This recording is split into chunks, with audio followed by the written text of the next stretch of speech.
It's so heartwarming to see so many people rallying for street dogs to remain and live with dignity on streets because that is their homes. And a lot of the argument and the debate and what we are putting forth is that it's a matter of coexistence and we know how to coexist and we can coexist. But unfortunately, I feel like there's a lot of people who do not believe that we should be coexisting. And this kind of became a little more obvious when today there has been like a back and forth on one of my posts about coexistence. And this person comments saying, let's talk about rabies now. And I was like, yes, let's talk about it. It's an important issue to talk about. What does the research say? What do past projects about rabies talk about? What do they show? What are the different models that have already been tried and tested and have worked in the past? Let's talk about it. Where are we going wrong? And this person says, yeah, I see whatever you're saying. I see whatever research is there. But there are so many dogs in our neighborhood. They're not vaccinated and they keep producing more dogs. What to do about it? We're all scared. I said, if you know that there are street dogs in your neighborhood who are not vaccinated, who are not sterilized, what are you doing about it? What are you waiting for?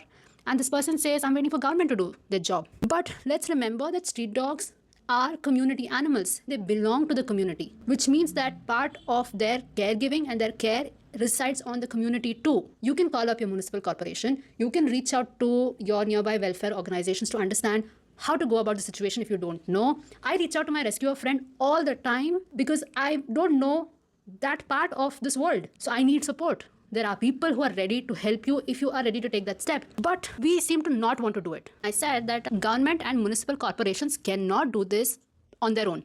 It's not possible. In fact, I was going through a study earlier in the evening where they spoke about how vaccinations, rabies vaccinations, are a lot more effective if you get the dog owners to bring the dogs to the static point, a location, to administer rabies vaccination. Imagine doing this in India. Imagine recruiting caregivers of street dogs who befriend these street dogs, who feed these street dogs, whom these dogs trust, and who can take these dogs to this location and get them vaccinated. It will be a very low-cost effort.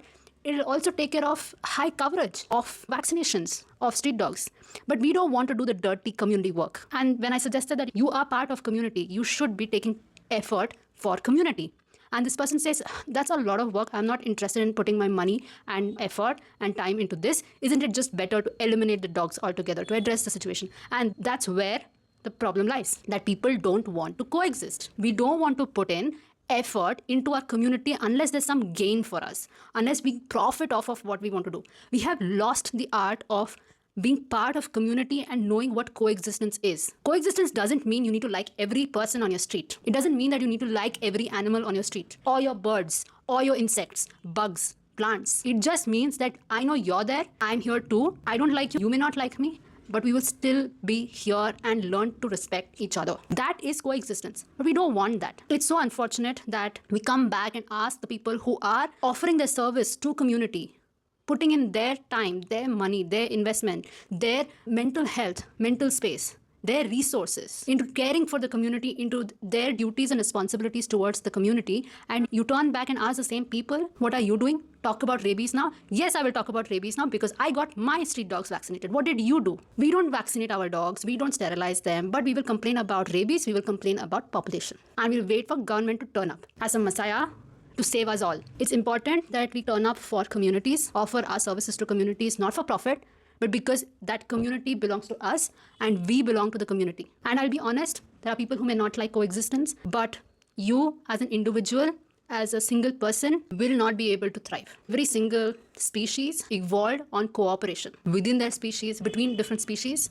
That's how we have evolved. If you believe that you can thrive alone, I hate to break it to you, it's not possible. So you have to find a way, whatever be your reasons, to acknowledge that coexistence is the way forward. Only then we can talk about how to coexist. What does it mean to coexist? If you're not even ready to acknowledge that coexistence is a given, it's inevitable, this whole conversation is pointless. And I will tell you the other bit. People who don't want to coexist, who feel like they have this entitlement, their ignorance, their obliviousness, their apathy, they're entitled to all of it, they scare me. Because today, they feel like it's fine to eliminate street dogs. Tomorrow it will be your pet dogs. Later it will be another animal. Someday it will be me or you or people you love. So people who don't want coexistence, I'm scared of them. I'm not so scared of street dogs. Think about it. We do need to start having conversations about how coexistence is a must. It's inevitable. We have to go there. You have to just wrap your head around the fact that we have to coexist. Then we can move forward with the rest of the conversation.